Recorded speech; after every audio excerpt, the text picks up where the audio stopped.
and I can't tell you how happy I am. We have budgets. We have some great new board members. I want to thank everyone that ran. I want to thank everyone that's here tonight. It's a good time for all of us, so thank you. So this evening, it's the only time I really have the floor, sometimes I guess I should say.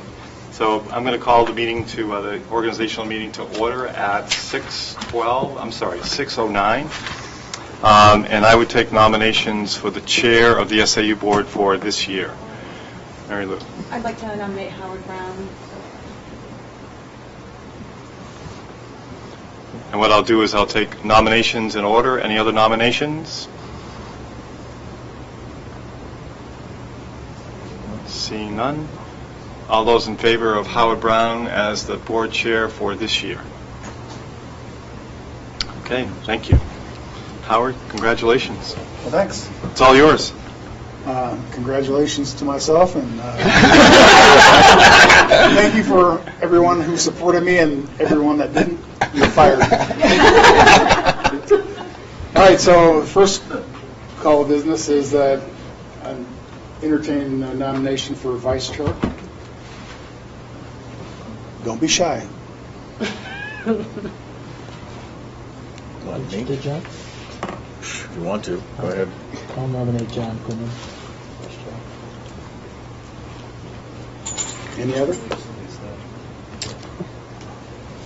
Vote. All in favor?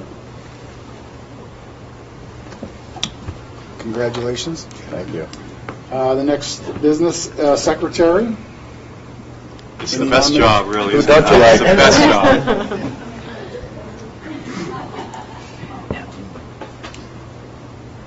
This is the most important job. Mm-hmm. Who do you really don't like? You're not selling it well. Secretary takes minutes in the non-public. They also, what else do you do?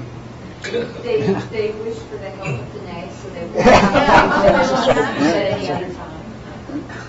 The general is just non-public. I was secretary for many years in both SAU and Sahegan. And Chris was secretary for a long time. So it's a stepping stone to great power. Right? Oh, yeah. Right. Well, I'm not. I would like to nominate either Beth or Galen. I think they're kind of looking at each other because they knew something was coming. So I don't know. And I'll nominate her.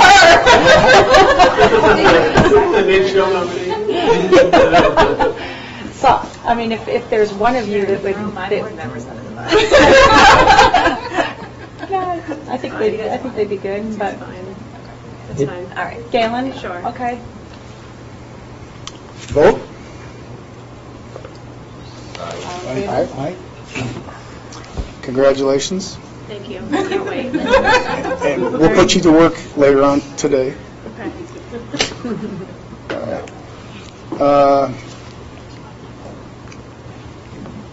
We are going to appoint the school district. I believe, Eddie? Yes, so yes, the SAU is not an elected position, it's an appointment. And actually the treasurer and we've spoken, we are trying to have deputy treasurers for all the districts, and we would also like to have a deputy treasurer for the SAU. So the current treasurer is CJ Butler, and she's willing to do this again. And she has suggested that David Sullivan would be her deputy treasurer, and that's good for it. Okay. So could I get a motion to accept CJ as the school district treasurer, and who was the? David Sullivan. David Sullivan. We can do them together, can't we? We can do them together. I guess. So moved. See? I'll second. Roll call. Aye. John Quinlan, and I seconded. One abstention.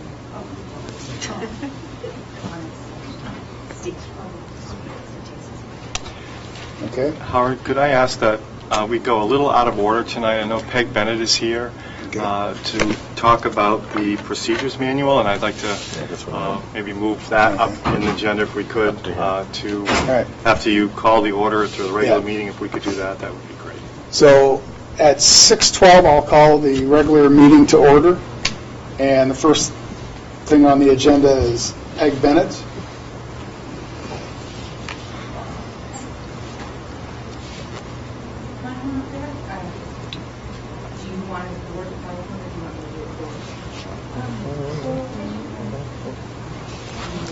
SAU-39 procedures manual.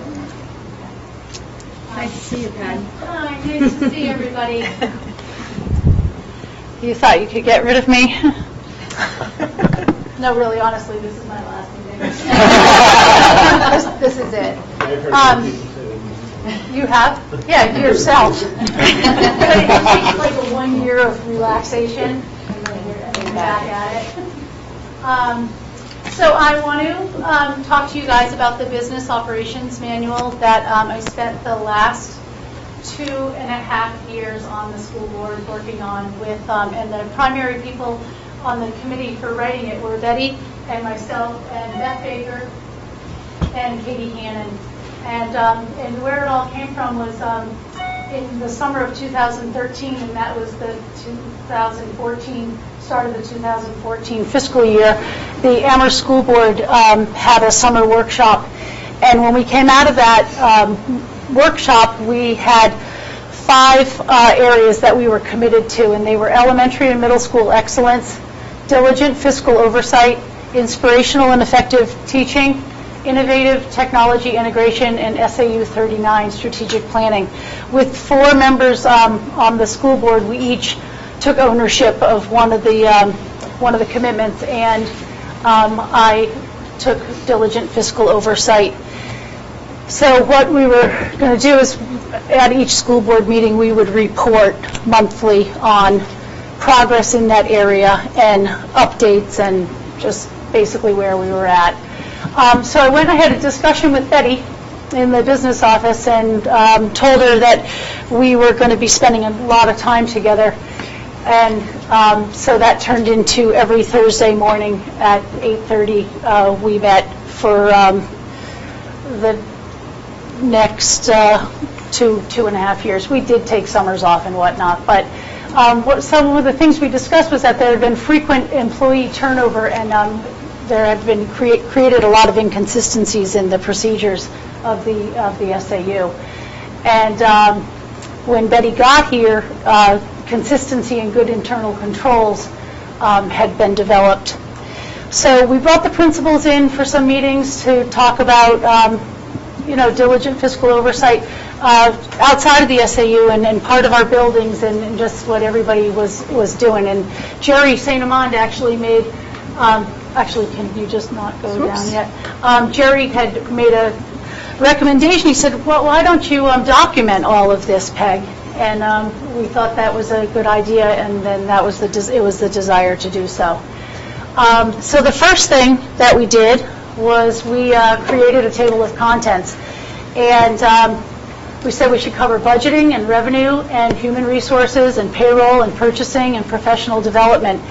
And we didn't know there was going to be an other until we exhausted conversations with everyone and then had a bunch of stuff that didn't fit in any of those areas but were critical to the operations of the SAU, and we put them down there at the bottom.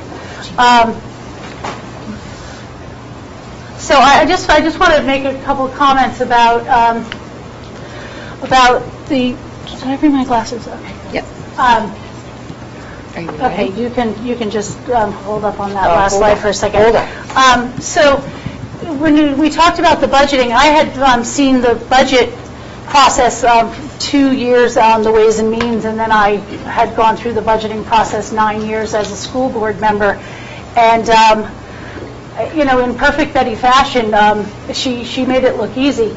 But I got to tell you, when we started digging into this stuff, and we talked about, all the New Hampshire laws and the RSAs and the many exhibits and whatnot that go along with the budgeting, it was incredibly in-depth. So then we had Katie come and talk to us about revenue, and I have to tell you that that section was pretty fascinating because, you know, you talk about local, state, federal revenues and fund balances and grant revenue, and then we realized that, oh gosh, Katie's isn't going to just be here for revenue. She's going to stick around for the whole darn thing because she just touches everything. And then for HR, I just couldn't get over how many steps there are in the hiring process and the list of other duties that happen there. In payroll, I gained a new appreciation of how people get paid and the laws and regulations around payroll. Purchasing, it was interesting to learn more about purchasing due diligence, and then in PD, it's just much more of a complex process than I ever imagined. So, okay, next slide. So the author of our book was Beth Baker, and I have to tell you that her ability to ask the right questions and capture the information in a way that and organize it, it was just absolutely incredible. She worded it so that it was clear and concise, and when you see the document, you do not have to be an accountant to understand it and read it. It's fantastic. So these are all the people that we interviewed: Katie, Betty, Bonnie, and Melanie for accounts payable. Carrie and Ann, we went a lot of hours on HR. It is so complex. Kim Fredette, payroll. I mean, that girl is straddling 2 school years at most times. I could not even believe the amount of work that she's doing. Sue Ledger and the PD, we were able to make a lot of improvements in documentation and whatnot around that. Millie and Kathy Johnson, actually, we didn't interview them, but they submitted a bunch of written information for us that was helpful when we were talking about accounts payable. And then from time to time, we had Jerry and Porter come to our meetings so we could update them and let them know where we were at and get their feedback. So basically, the goal of this was to document the procedures in order to maintain consistency. And then, as it turns out, there were a lot of other benefits to doing it. We discovered areas where our internal controls were inadequate, and we made those corrections. We cleared up a bunch of areas of inconsistency. We tightened up procedures, and we were able to highlight district nuances. When we set out to do this, it was a document for the Amherst School District, and we quickly realized that we were writing a document for the entire SAU. So, the future plans. I know that the future Adam, our new VA, plans to use the book, so just telling you. We already saw it and loved it. But we're going to perform an annual review on it to make sure that it's current. And we're going to post it to the SAU website so that everyone can look at it and reference it as they need. We have 3 copies of it. We're going to send it around. I think it ended up being 100 and... How many pages is it?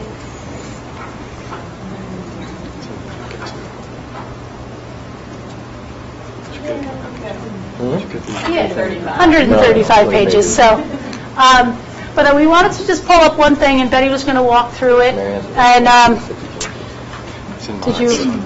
Yeah. Do you think that I told her anything?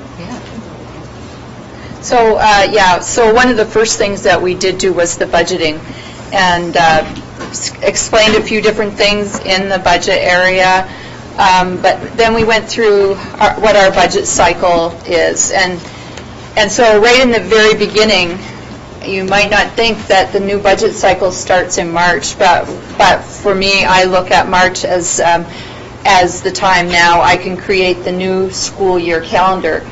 I can look at the school year calendar and not create that, create the new calendar for the board meetings, because that is so important in our budgeting, is that you have the board meetings when you need them for, to be prepared for your deliberatives and your public hearings and all of those things. So once Peter's done the school year calendar, then I can get right into the school board meeting calendar. So all the dates are on that, and I've got that ready in May. By August, the budget calendar is sent to each district's moderator via email, requesting that committee members be assigned to the SAU board, as well as setting up the committee members for their own district that they're in charge of. And there's an exhibit. Each one of these things, we put the exhibits in. So there's an exhibit of that email that goes out to the moderators. There's an exhibit of the budget calendar. All of those things are included in this. And then it just goes through our process, which you people, or most of you, are pretty familiar with. Some of you newbies might want to take a look at it and see what that process is. Although Beth was on the budget committee last year, or the advisory finance committee. So we have just setting up the budget assumptions meetings for September and October, which then we bring to you to see, are we on the right track? Is this what the board wants from us? And we get we take that time in October, November to be creating the budgets. Then each district receives their budget in November. You can see then we kind of did a little split here, because Amherst and Sauhegan go down one methodology with their budget. Mount Vernon does a little different. So the way that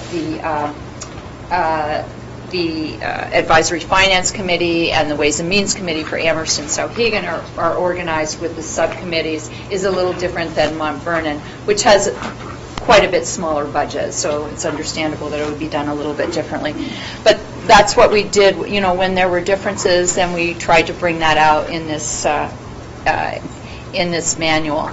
And things may change, as time goes on. So this, some kind of annual or once every 2 or 3 years at least, to take a look at this and see, is this still true? Is this the way it is? Are we providing good documentation for new board members who might want to look at it, for Ways and Means members, for new employees? Because it can be a very great resource as long as we do keep it up to date. This is kind of the way it looks in there. It's if I had been doing this, I have to tell you honestly, it would have looked very dry and all written. None of this flowchart stuff that Beth created, which is so much more readable and understandable. So yeah, there's the Winchester. We were looking at the Winchester Procedures Manual, and it's probably very nice, but none of us wanted to read it. Yeah. Because that's how it looks, is just like that. Whereas this, just having the flow chart there, it's just so much more understandable. And then with the exhibits behind it, than having something like this, it's pretty dry. But this is what I would have written if it had been up to me. Beth created something far better. So I want to thank everybody who did participate in this. Yeah. And I have to thank Peg so much. It's great to have this. When I walked in, 10 years ago, it was pretty hard to find a document, much less any document, much less something like this. So I think this is fabulous. So thank you, Peg. Yeah, It's thanks. kind of bittersweet that you're leaving now after it's all completed. It's a parting gift. It is. It feels good.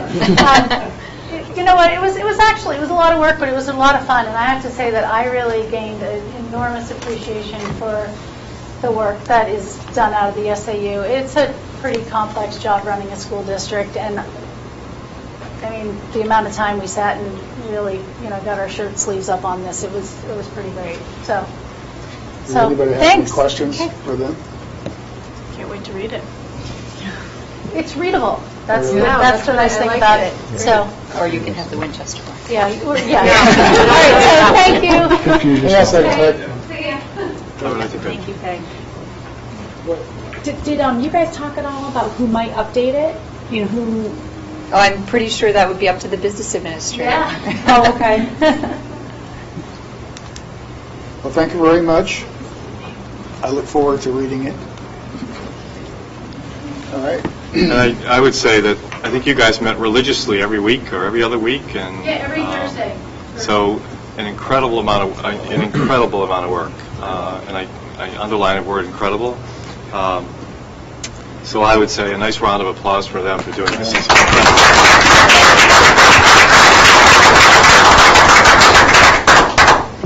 Thank you.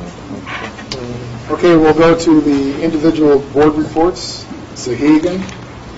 As you guys know, like Peter said, our budget passed and so did our warrant articles, so we're really happy about that.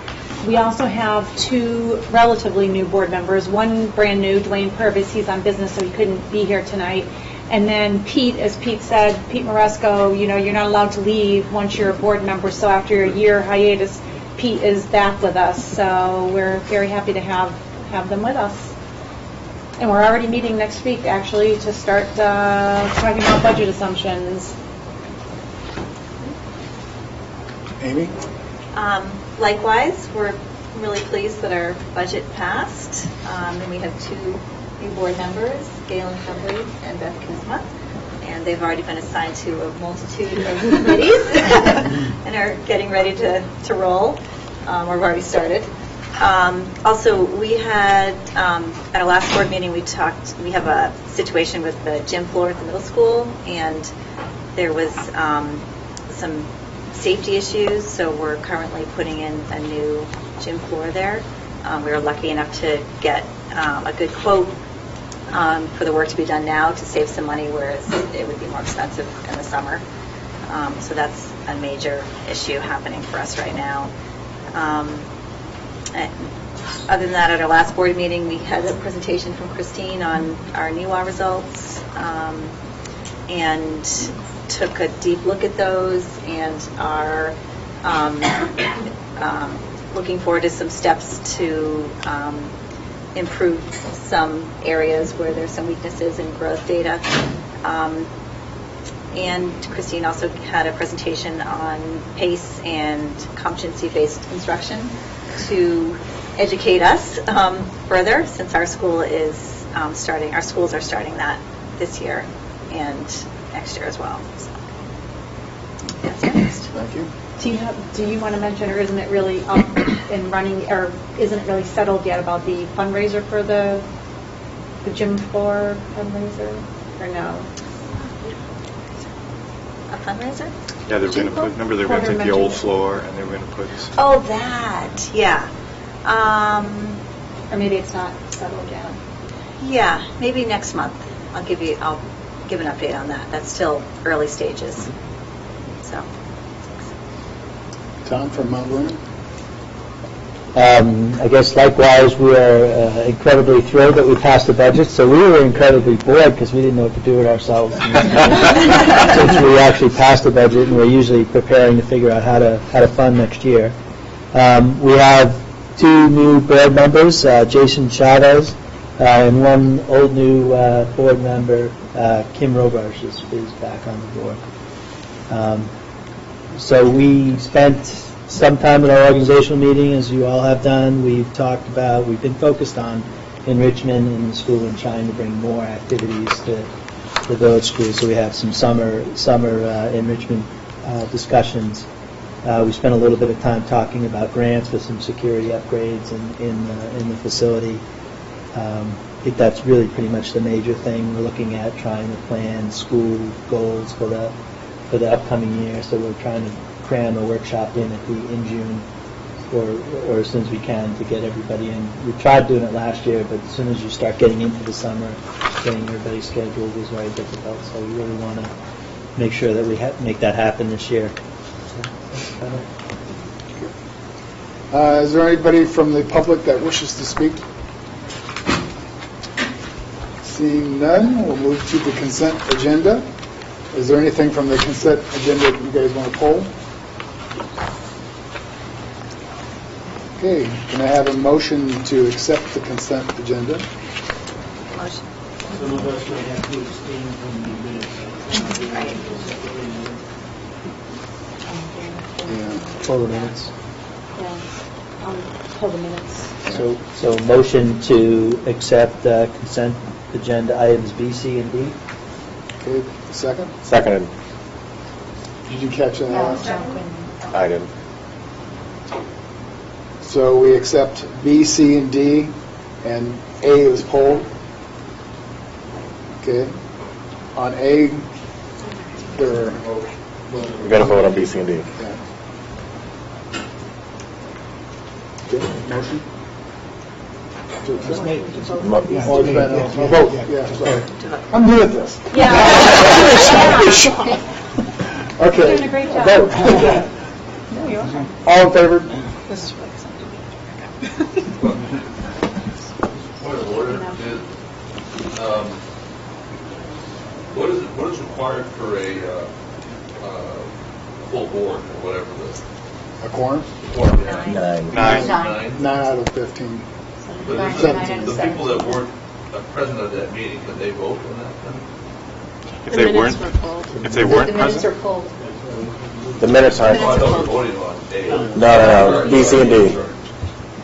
But I'll make a motion to vote on it. But like you said, if we don't have a quorum of the people that were there, can we vote on that? Yeah, we can. No, that's not true. If we have a quorum, a large number would abstain. All it takes is one positive vote. All it takes is one Everyone else vote. abstains, it still passes. Oh, sure. Probably still counting if they abstain. Okay. So we have a motion by Mary Lou to accept A, Seconded. seconded. Vote, all in favor? Abstentions? Okay. Everybody voted, right? Yes.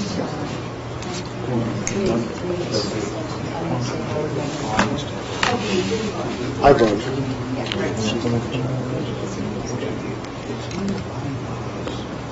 Okay, our next point of order is strategic planning roadmaps. So before we go there, I'd like to, what Steve just said is true. So if we have a quorum here, and we could do the vote as Steve said, and sometimes boards would say, well, let's put it off till the next time until the full board's here. You can do that. You can, if that's the will of this board, you could do that too at some time. So just to make sure you know you have options. So Christina, can you throw up that presentation, please? What I'd like to start with, if it's okay with the board members, is I think sometimes we are live streamed tonight, and I would like to have board members introduce themselves. So I think sometimes people at home don't have a sense of who we are or which board we're at or with. So if you wouldn't mind, starting with Pim, and then we can get on with the presentation, I would appreciate that. So, Pim. I'm not a new board member, but I'm still on board. Jim Grostra, SAU-39 Board. Dave Chen, Sauhegan School Board. Pete Brasco, SAU-39 School Board. Steve Coughlin, Sauhegan School Board. Tom Driscoll, Mount Vernon School Board. Mary Lou Mullins, Sauhegan School Board. Howard Brown, Sauhegan School Board. John Quinlan, Mount Vernon School Board. Amy Facey, Amherst School Board. Beth Kuzma, Amherst School Board. Kaylin Tremblay, Amherst School Board. I thank you for that. So tonight I want to do a brief review of where we are with strategic planning. I am so happy and thrilled. I put out a call to have some information by last Friday, which was the deadline, and I got all the information I needed on time.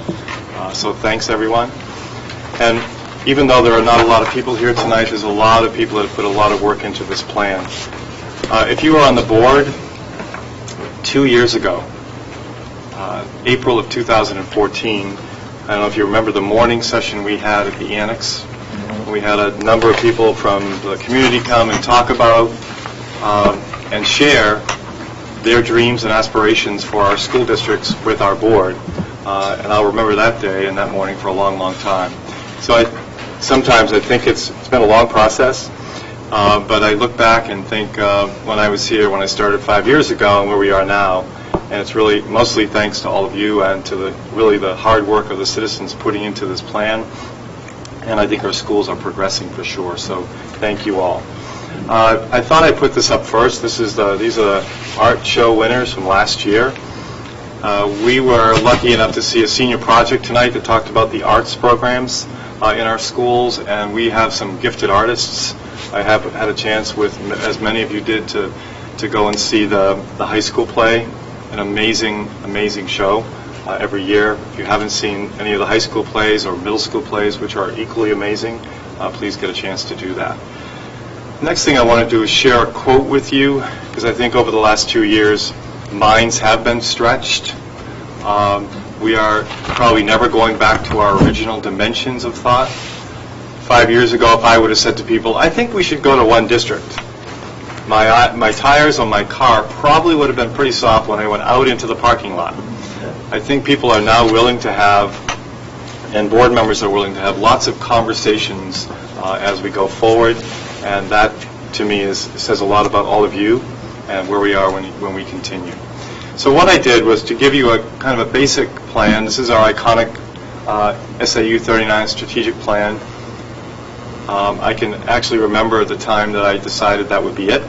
And then what I did was took the material and information that you gave me and put it into a summary for each pillar. The questions I want to answer before I go through that are a couple. So, can I continue on the same pillar? Yes, you can. And the people at home or the people that are continuing to work on the pillar groups, you may work at the same pillar for sure. If you want to switch, you can certainly talk with me. The work will continue for the next 2 to 3 or 4 years, and I say that because it doesn't, all of the people that are working on those pillars are really accelerated learners and doers. We have time. We have a couple of years. Take our time for sure. And what we'll find is that some things are taking precedent right now, and I'll talk about that when I get to Streamline, and some we can move away, some we can study, and so I want you to know that we're not going to finish all of this in a year. We're not. It was set out from 2014 to 2019 or 2020. We have time to get it all right, and a lot of the initiatives have already begun.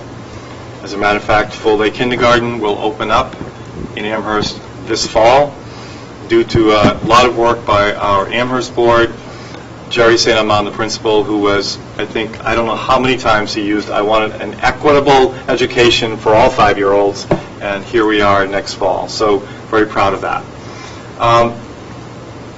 So here's the information that you gave me as we looked at the pillars, and I'm going to make sure I can kind of walk this way if I can see it. I'm not sure how many of you can see it or read it from here, but it's in the packet that I gave the board. So full day K I mentioned. We're already set with full day K. Mount Vernon will be in year 2, Amherst year 1. Performance assessments. Tier 1 PACE work at Sauhegan continues. This is kind of a summary of what I've received. Tier 2 PACE work at Amherst Middle School. Matter of fact, we have a meeting in Manchester on Monday relating to Tier 2 PACE work that the middle school is involved in. And Tier 3 PACE work begins with Mount Vernon and Clark Wilkins. It's already beginning that work. We're very proud of that work. The reason why they're Tier 1, Tier 2, and Tier 3 is that you're entering to different levels to get to Tier 1. Okay? We're looking at STEM. Again, this is part of the initiatives in our advanced pillar. We are looking at new courses in computer programming and robotics for the high school. We're planning summer work for the summer in science with grades 5 through 12. Christine, can you talk a little bit about what that summer looks like? Yeah, so it's going to be a little different. Should I go off of that? Yes, please. Peter, is there a way that you can kind of zoom that out a little bit so that you can see the writing? Because I'm afraid that the audience will not be able to see that. How many of you can really even make that out? You see that a little bit? Okay. I'm thinking about the camera. Oh, You can zoom in. Camera can zoom in. I mean, people at home, is that Right. Yeah.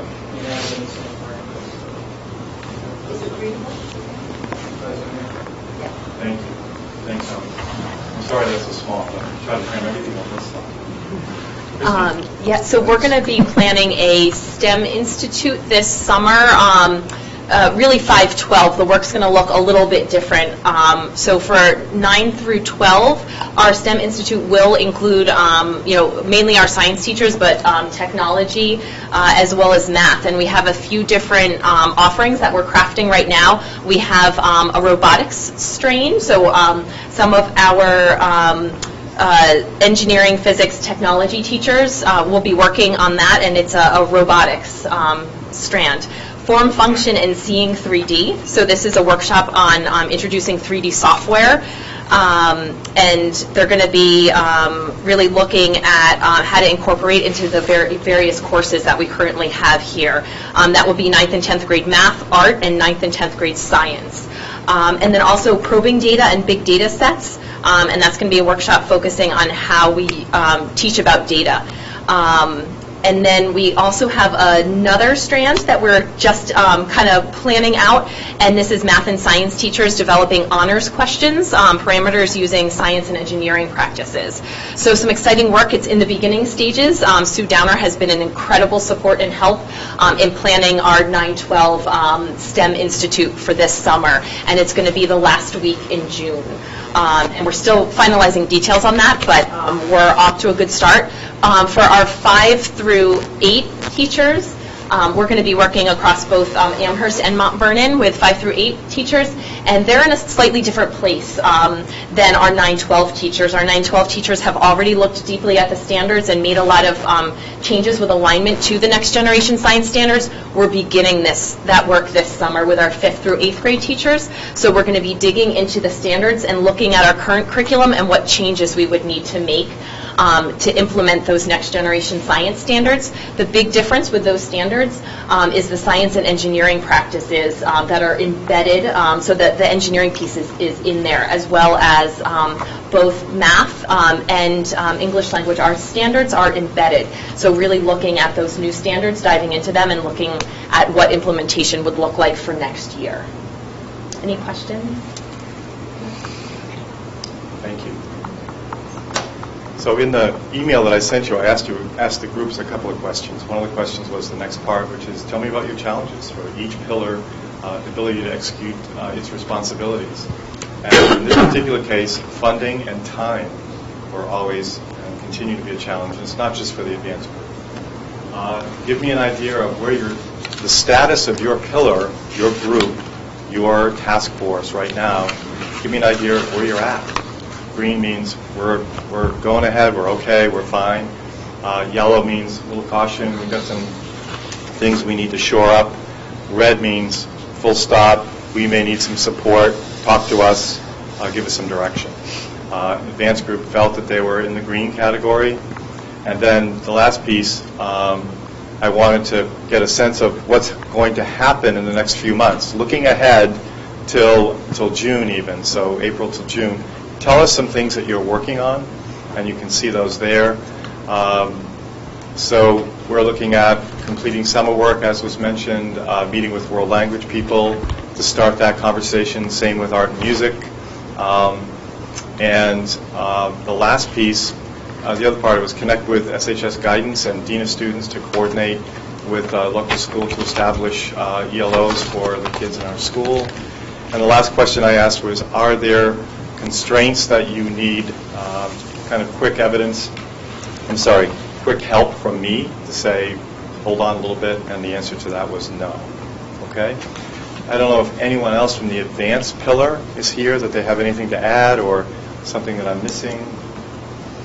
Okay? Dave? There are a couple of, I meant to send you an email on this, Christine, but I forgot. But one of the things that we talked about is making sure we have complete integration from K through 12, really 5 through 12 of the curriculum, and we haven't really completed all that. You have it. I know that Bethany has a lot of that in mind, but I think. With science, are you talking about? Yeah. Oh, yeah, I can address that. Right. So we've been pretty purposeful in how we're rolling out this work with our teachers. And our K through 4 teachers teach 4 subjects. They teach all of our subjects. And we've done a lot of work with aligning to standards in literacy. So this was the first year of kind of playing around and trying out the new units we created last summer. This summer, again, we're going to be doing some deep work and having a literacy institute and really looking at those units, more fully developing them and realigning them. So next year is another big learning curve for our elementary teachers with our switch and alignment to new standards. And next year will be the year where we start exploring the science standards with teachers. If we tried to roll them out this summer, I think we would throw our teachers over a cliff. So we have to be strategic in how we roll this out so we don't overwhelm them and switch every content area on them at once. I think it's tough for our elementary teachers because they have to be an expert in all 4 content areas, and in order to support them in that, we really do have to stage that work out. We looked, and we also looked at funding too. It would be a challenge to be able to pull those K through 4 teachers in, so we felt it was better for us to do a really good job with our 5th through 8th grade teachers, start rolling the science standards out with our K through 4 teachers during the school year next year, and then dive deeply over the summer with them with that work. And the second piece of it was how to get, in this case, girls more interested in STEM throughout the program. We were going to discuss it, we just haven't gotten to that piece of it yet, so that we can have a full program for both boys and girls. Right, and I think we definitely need to continue that conversation. Yeah. I know that's something that's in the back of Bethany's mind, and she's working on that piece. Her dissertation is in that vein as well. So we might be rolling something out with our science work this summer, or having that part of our science work, but we haven't firmed that piece up yet. Thank you again. Just to let you know that the Exeter School District is doing a STEM camp for girls this summer. So we might want to take a look at that and see where that goes. It might be helpful. I do want to read the goal for Advance. Prepare our students to compete and thrive in a continuously changing, technologically connected global marketplace. Remember all the wordsmithing we did with these goals? Brings back some good memories and some other memories probably. Second pillar group is Connect. Create learning opportunities that extend beyond the walls of our schools. Engage our citizenry, civic organizations, local businesses, and alumni in supporting and promoting our educational system. Here's what I found out from the Connect group. They had some stumbling blocks. They've identified time to work as a committee. They were looking at the members and how people understood their task, uniting the depth of the responses to more reflective of what they're doing. And the status of the pillar was yellow. And I'm going to be meeting with this group. And there's no way we're going to have everything green all the time. Matter of fact, green could go to yellow and green could go to red. So over the next few years, we are going to run into some stumbling blocks as we go along. So they put up some things that you can see there. They were interested in really completing the roadmap, ensure that the members understand and agree on what the roadmap could be. And the biggest piece that when I talked with them and when I read this, and I want you to see this, is really the biggest problem or stumbling block is time. A lot of you sitting in this room are scheduled like moment to moment. So we're going to have to kind of invest in some time planning and figure that out a little bit as we go. Questions for Connect. And a couple of the big things with Connect would be to connect with our alumni, which is already beginning. It's really important to us to look at how our kids are successful as they go forward. That's a big piece of ours. And our communications committee for SAU-wide, what we put out there. As far as Invest is concerned, Carrie, you can probably see that better than I can. If you wouldn't mind just kind of going through that for us, that would be much better. Thank you. Yeah. I'm going to give you this. Carrie's the lead on Invest. Some of the challenges that we were facing is that the need to really split some of our initiatives that involve staff and students into two really quite different threads and veins of what we were doing. We realized there might be a lot of commonality, but as far as doing the work and being responsible for the work, we felt the need to really split that out. And also the need to confirm the reasonableness of the initiatives and the timelines with those people who are really directly impacted, but who may not be part of the Invest committee. We didn't want to commit people who weren't on this committee agreeing to the timelines.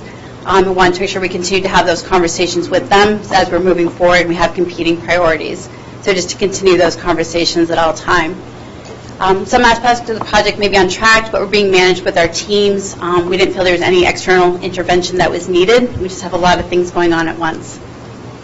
Looking ahead, as far as activities planned through June, we're looking to create a subcommittee to identify a process and implement a consistent performance reviews and student surveys for coaches in the 16-17 school year. We know it's being done. We want to make sure we have more of a consistent format and assign accountability and responsibility and timelines for that. Survey our staff on wellness initiatives and future programming ideas. We want to check in to ask how we're doing. We've been doing things for the last couple of years. We want to gauge that pulse and find out what true interest would be. We also like to compare, as always, our medical plan designs and offerings with employees to best select the most appropriate plan for them and their families for the upcoming year. We know things change in families all the time. Medical consumerism is a big part of our education and what we've been doing. We want to make sure people really, they have some skin in the game. They understand what their plans are. They're getting the best benefit for what they're paying for their benefits, and they have the right plan to meet their needs versus a plan that might have just always been on for a long time. And as far as constraints, it's time and competing initiatives and priorities. We have a lot of really great things happening at once, and it's making sure that we juggle them appropriately and prioritize our tasks so we don't drop any balls. And I think that's about it. Mary Lou? I just wanted to add, as a member of the Invest too, and I'm not sure if this would, I think it would go up as one of the key elements, but we also talked about professional development, looking further into professional development, what they feel they need, why maybe they're not taking advantage of it, and so that, I think, we should probably add to our page. Definitely, yeah, it's hard to stick to 3. We had a lot that we wanted. Oh, were we supposed to stick to all? Yeah, they said 1 to 3, so I think we have a lot of great initiatives and ideas, and definitely the professional development and digging into the whys and what's important, how does it tie into the goal, and what are some of our missed opportunities. I mean, I think we have those conversations when it comes to anything we're doing with our employee benefits, our professional development, which is a benefit for all of our employees, and our employee wellness and our student wellness. We know we're doing things. What else could we be doing? What are we missing? What's really important? So we really need to stop and ask and get that feedback and take that into account. So thank you, Mary Lou. I didn't know we were supposed to stick to 3, but you're right. We could have probably had 10 up there. Yeah. Next time we'll have the other ones. Yeah. No, I really had trouble reading. Thank you. Take a look at the goals that we have there. You might remember them. I want you to become familiar with them as much as you can. Attract, develop, and retain quality educators and staff to share our commitment to excellence in teaching. Modernize our facilities and infrastructures to support the academic, athletic, arts, and wellness needs of the 21st century learner and align with our strategic plan. So again, these are the hopes and dreams and aspirations of our board and our communities as we go along. Streamline. Streamline is already working diligently and doing a lot with their pillar. In a second, I may ask Frank, who is the leader of that group, if he'd like to talk a little bit about Streamline. One thing I want to clear up for everyone. So on the warrants of both Mount Vernon and Amherst this year, we had a warrant article about do we want to explore looking at different configurations in our districts. Both passed. It passed in Mount Vernon and passed in Amherst. The next step is to have a moderator select or look at a group of people that would be willing to work on a committee for Amherst, a committee for Mount Vernon. So I have met with David Sturm, who is the moderator in Mount Vernon, and I'm meeting with Nate Jensen, the moderator for Amherst. Both of those guys are going to talk to each other, making sure we've got everything straight by the law. And David's suggestion is we have, so it says at least a minimum of 3 members. One has to be at least one as a board member from each district. David is suggesting we do 4, 3 members and 1 alternate for that. He's going to talk with Nate. I'll talk with Nate tomorrow. So that work is going to start, and there's also a prescribed format for how we go through all that as well.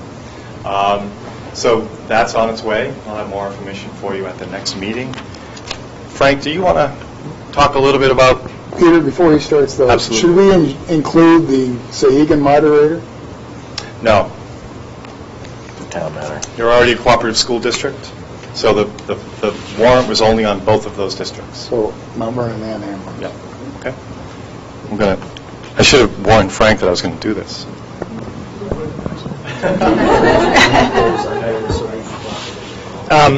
The Streamline has the benefit of having some pretty specific objectives in near term.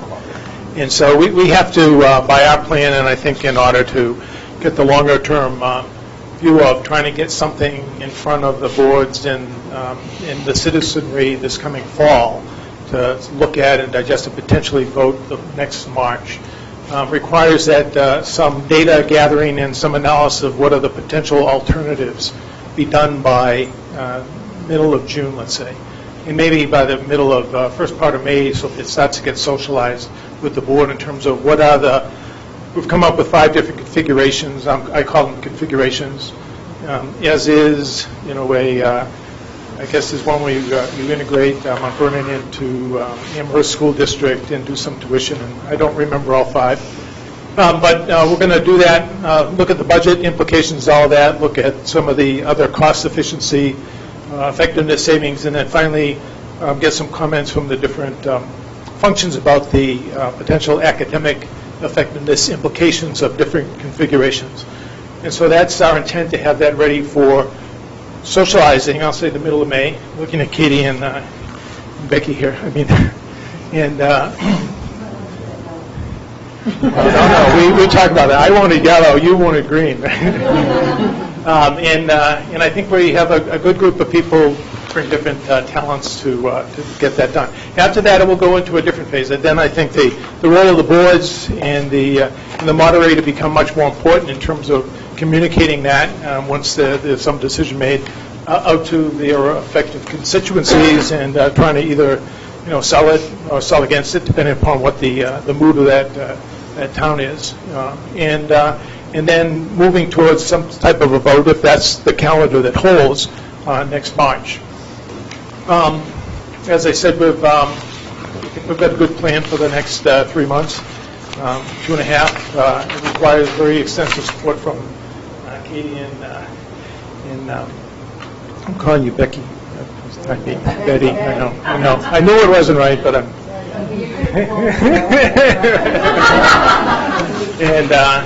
And then some other folks, and we'll have our first pass at that. Actually, next week we'll get a little review, and then have that initial work done by the end of this month, actually, and then start on of those 3 categories: the budget review, start on the cost effectiveness and academic effectiveness. Really focus on that in May. That's it.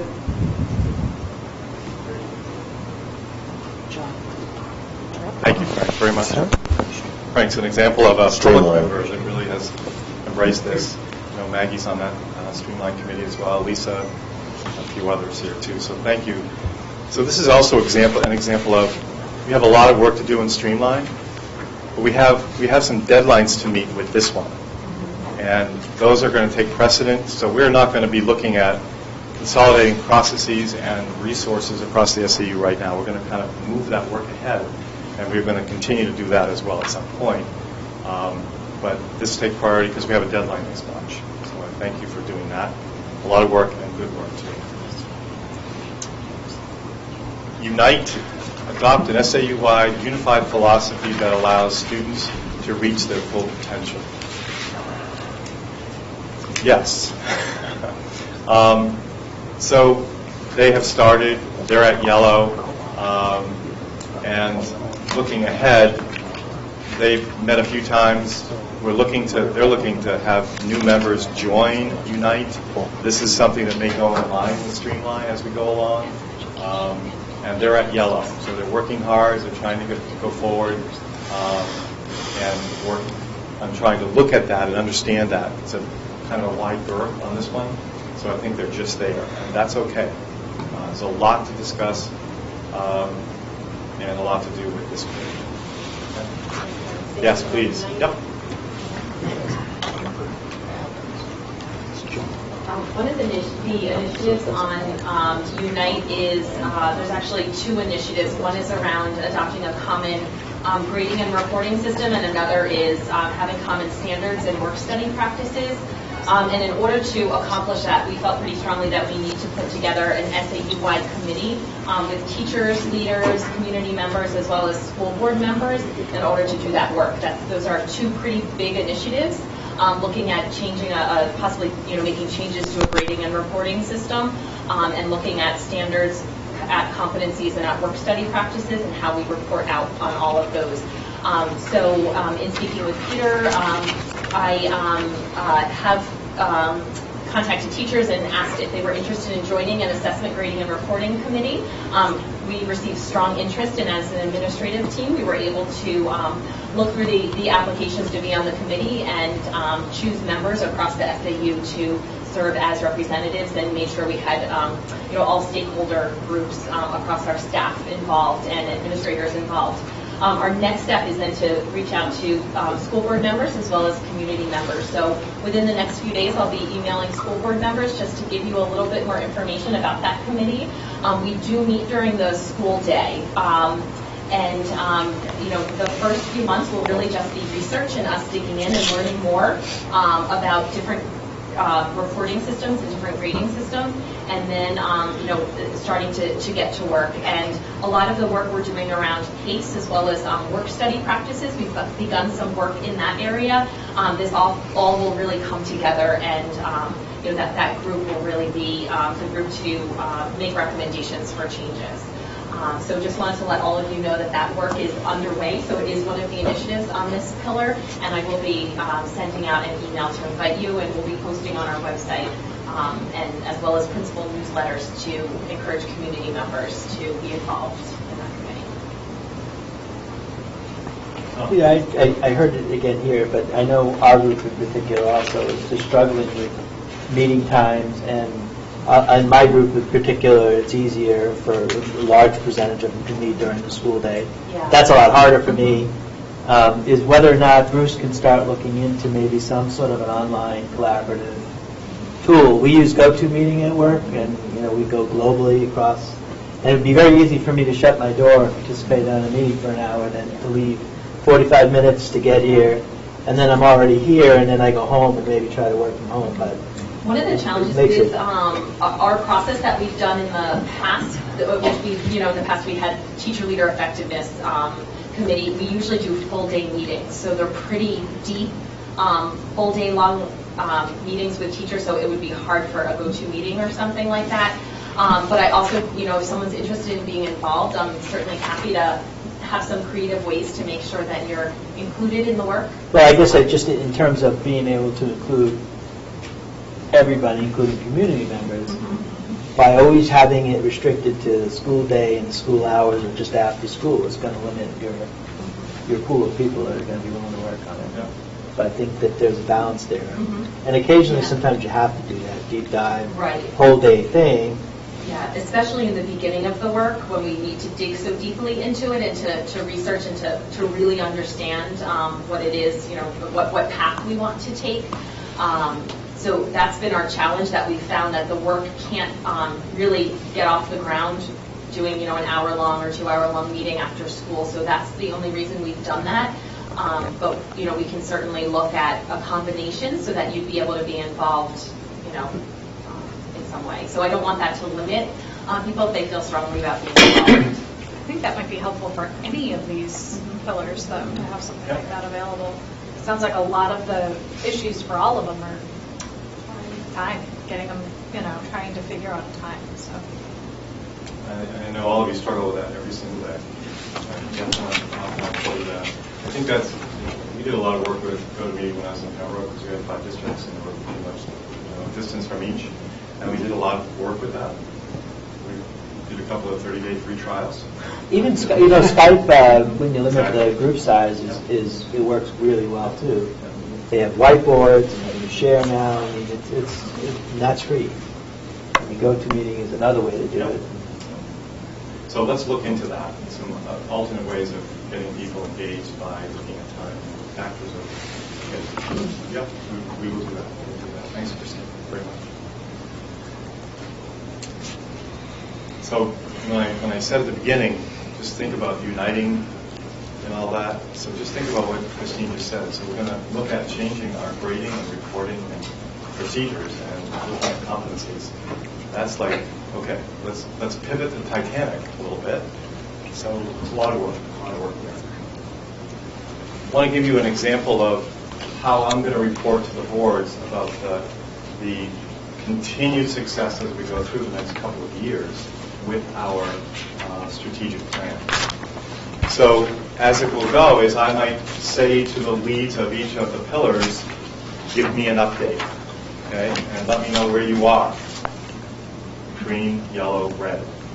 And this is just a kind of a prototype that we put together to kind of give you a sense. So the initiatives are on the left. We made up some names. When did this start? Where are you? And you would say, you would send this, if you're a lead, from your pillar, you would send this to your lead and say, here's what he was asking for this report or the next month. And understand that at the bottom left, you also see comments. So I would receive comments from the leads of each pillar and be talking with them as we go through. And we're building this bridge as we're standing on it. I use that metaphor, but I'll use it tonight, I guess. And we really are looking at each pillar, trying to move forward, but understand, really, a lot of things have moved forward already, thanks to all of you and the work you're doing. So I wanted to give you an idea of where people are. I want to give you an idea of how we're going to report. So as we go through this, when I report to the board, what they'll see is something like this relating to each pillar. It'll give the board a quick view of, everything's green, everything's red. Why is that one red? Peter, what happened with that? Where they are in yellow, and I'll be able to use the comments to report to the boards that way. It's clean and simple. It's not always clean and simple, but this might help us to have a simple kind of point of access.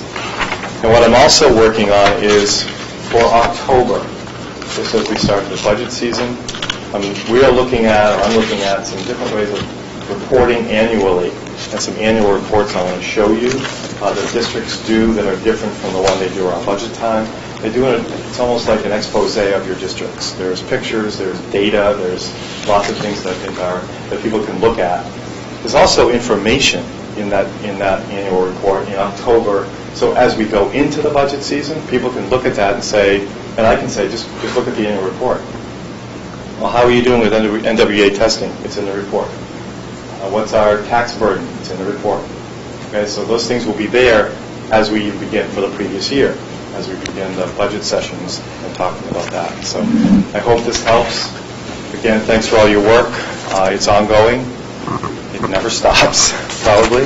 And I do thank the public members who are putting in a lot of time for this too, as well as the staff at the SAU and board members. So thank you. Any questions?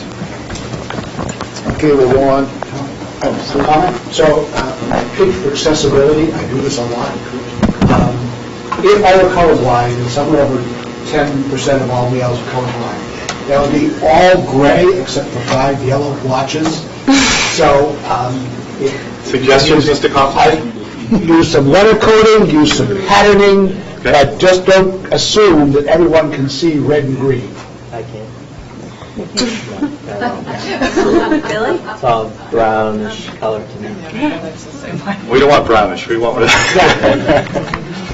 Thank you, Steve. That's helpful. Peter? For those of us that weren't on committees last year, are you just going to assign where needed, or? Yep, I am. Have I got a dream for you? That's what I was afraid of. So thanks again. I appreciate your help, and that was very helpful too. Okay. All right, the quarter report.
I'm not sure where it is. I'll talk more about it.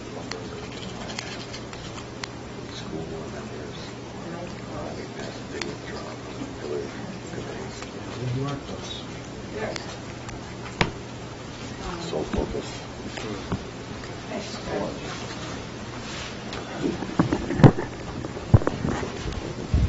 All right, so this is our quarterly financial report for the SAU.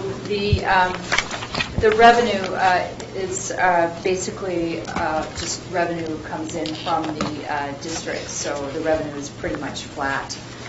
The expenditures, we have some savings, and they're basically all due to salary and benefit variances, due to personnel changes. If you recall, we have fewer staff members at the SAU this year, so that's a big part of that change.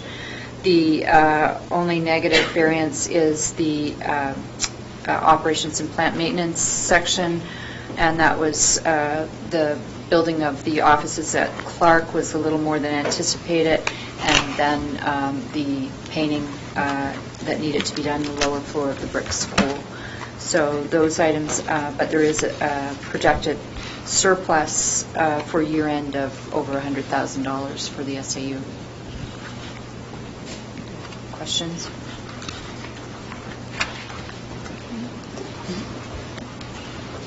Thank you. All right. Next thing is evaluation of school board operational procedures.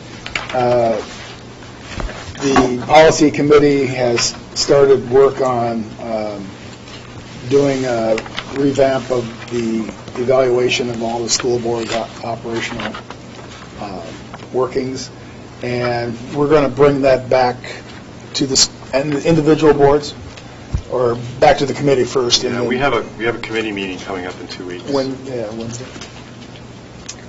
And thanks to Amy, who, along with Peter, did a lot of work of combining two policies to more or less make them more feasible for us to work with, and we'll go forward with that one. And I asked Jeannie to come tonight because Jeannie was pretty instrumental in kind of getting this policy where it is tonight, so I thank her. We have some policies that either conflict or should be added to this one, so what we're going to do is, what I'd like you to do as a board, take a look at that. If you have any suggestions, any comments, any of those things, let me know, email me directly. We will bring that to the committee that we have in 2 weeks. Just so you'll know, on the left-hand side, you see the letters BCA. What Amy and I did was a walk-through or crosswalk over the bridge between the two policies. We did get late, huh? So BCA number connects with the writing that you see to the right of that. BCA is our ethics policy, school board ethics policy. So the crosswalk we did was to say that it does connect with this evaluation of board members. We are also saying, as a committee, I believe, that the boards would do this each year in February, because the February would be that the board members that served the prior year would still be on the board, so we would all go through that together at an SAU board meeting. I hope that makes sense, but you'll see that again next time. There's some other work I want to do with the policy committee that looks at other policies that connect to this, and some that we can drop off as we go forward.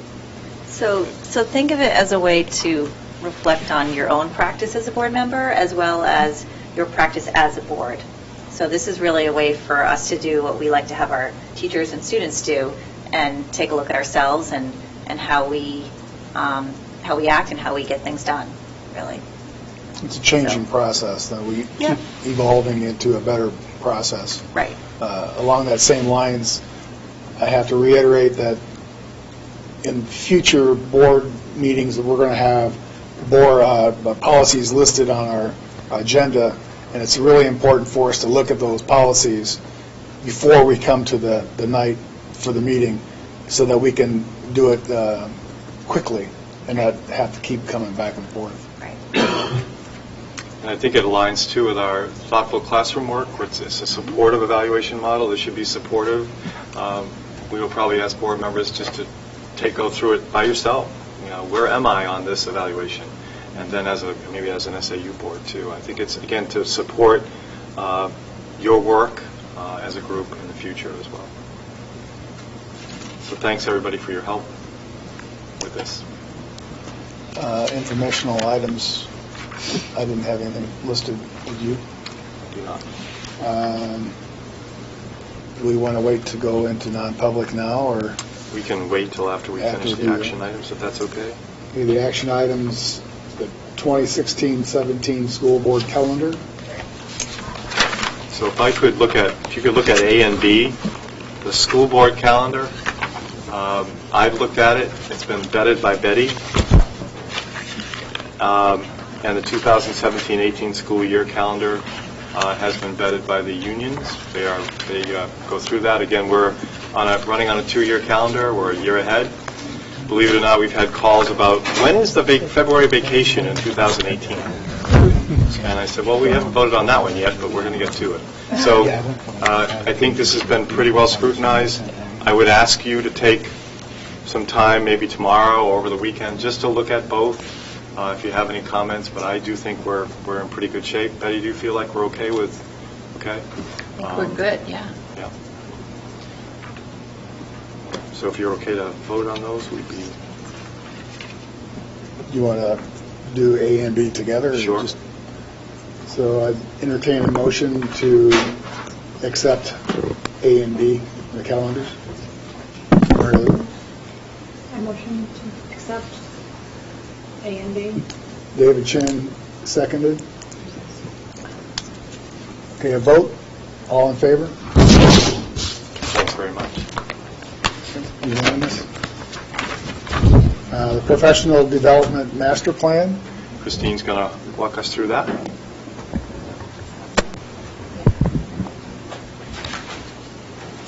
You should have it in your packet. I know it's fairly long. You probably didn't read through all of it, but our Professional Development Master Plan does need to be resubmitted every 5 years, and we do often make revisions. It's the job of the Professional Development Committee to go through the PD Master Plan and make any revisions or changes needed. So I'll just highlight a few of the changes that we made for this master plan. First of all, our PD committee, we noticed that, and we do meet after school, that often there are conflicts with some of our PD committee members and they can't attend.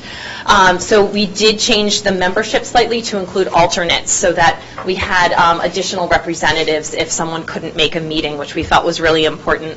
A big change that we made to the PD Master Plan was around Thoughtful Classroom and our use of Thoughtful Classroom. A lot of the terms that were in the PD Master Plan were old terms that we didn't use anymore. For example, we used to use the term IPDP for Individual Professional Development Plan. It's now a Professional Growth Plan.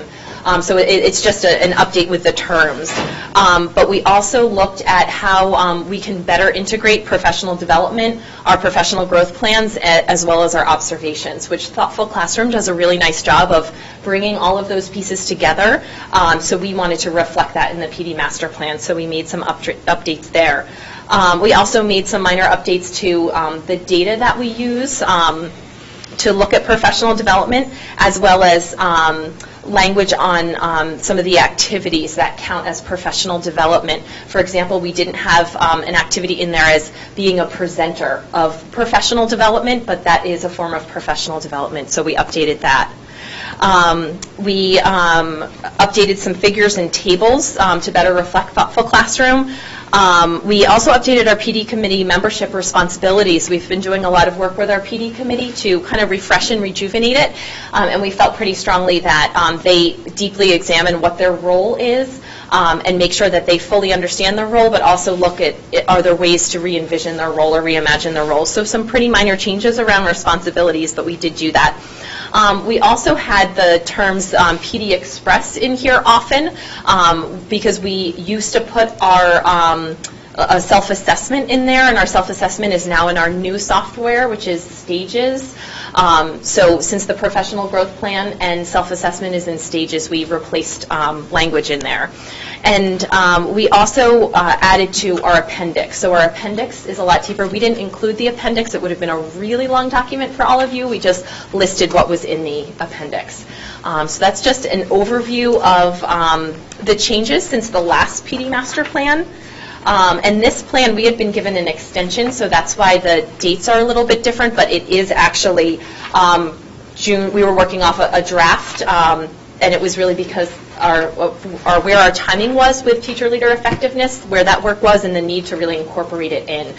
So this is in effect from June 2014 to June 2018, even though you're approving it, if you're ready to make that approval tonight. So that's why those dates are a little bit off. I had a question. Yeah. So I'm not trying to make more work for us, but I noticed there are no board members as part of the committee. Is that normal, or?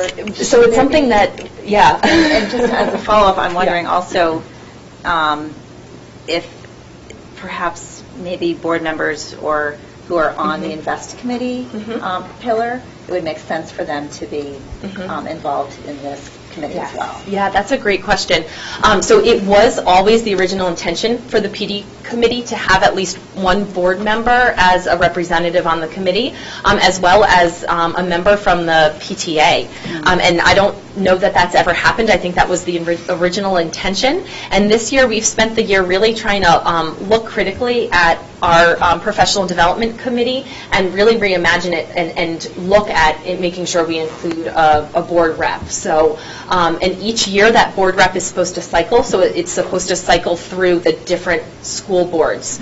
So 1 year is Sauhegan and 1 year is Amherst and so forth. Steve? Yeah, so I was a board rep on there. Yeah. And it was like I had three heads when I walked in because I'd never seen a board member before, and apparently never since. So, right, I think that's the case, yeah. Yeah. And it does align with Invest, so it might make sense for... Oh, okay.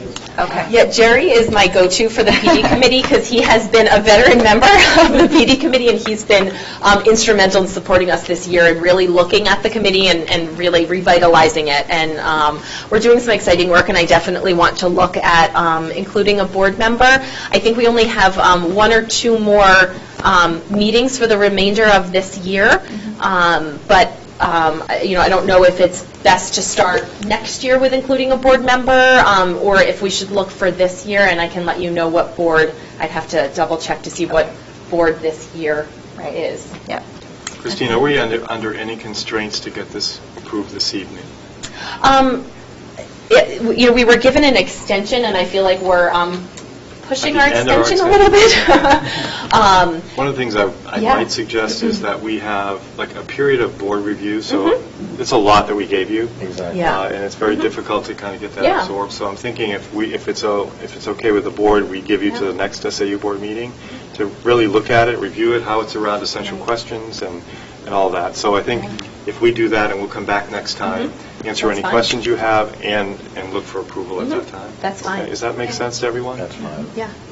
Another thing that we might do at the organizational meeting, we have a standard list that we use for appointments. Yeah. Oh, It's a good idea. Add PD committee. Put that as something at the SAU board meeting that we would appoint someone to the PD committee. Oh, that's a really good idea. Whoever wasn't there.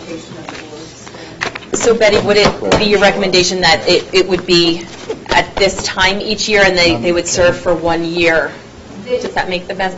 Just start it. Yes, because your board members leave you, and right. A lot of our stay. Yeah. But your board members leave you, so it really, I think you kind of have to go with the board cycle. Yeah, no, that's a good point. Good idea. I would suggest trying to make it a 2-year appointment. I don't remember when I went in there. It was like I started attending the Greek finance committee. Right. So we were deliberating a bankruptcy. It took a long time to get up to speed. So if someone goes in knowing it's a 2-year commitment, they can time themselves appropriately and so on. No, that's a good point. And that might be a change to the PD master plan, so I can, in the meantime, look at that. And we'll certainly, if there's an updated PD master plan, it would only be that change around the board member appointment. But we could certainly look at that piece, and then, I'd have a new one for you for the next board meeting, but that would only be that one change, so you could still go from the document that you have to review. Okay, So, and a lot of it is required by the Department of Education, so the different sections that we have and so forth. We don't have a lot of leeway in that, but we certainly do, if you have questions around, content, we certainly have, leeway in that in some areas, so. Well, let's take some time for board review. We'll come back next time and have that on the agenda, and Yeah, Christine and I can look at that with you. So. Okay. Good, thank you. Thanks, Christine. Any future agenda items anybody wants brought up? Okay, I would entertain a motion to go into non-public. So moved. If I could just explain tonight, so there's a new face in the crowd, if you haven't noticed. Okay, so Adam Steele is here. Adam is our finalist for our business administrator position. We're going to go into non-public session. I would ask the committee to come in with us to talk about the process, our interviewing, take a few minutes to talk about how we feel about Adam. After that's completed, I'd have Adam come in. You can meet him, ask some questions. At the end of that section, the committee and Adam would leave, and I would meet with the board temporarily to go over things, and then we'd go back into non-public, bring Adam in. I feel like an orchestra here. I'm not sort of conductor, but so that's kind of what we're thinking of doing, so if that makes sense. Okay? So just by roll call. Okay. We already have a motion to go into non-public. Do we have a second? John? I motion. Pick one. Roll call. Ronster, yes. Chen, yes. Maresco, yes. Coughlin, yes. Driscoll, yes? Mullins, yes. Brown, yes. Quinlan, yes. Stacy, yes. Kuzma, yes. Tremblay, yes.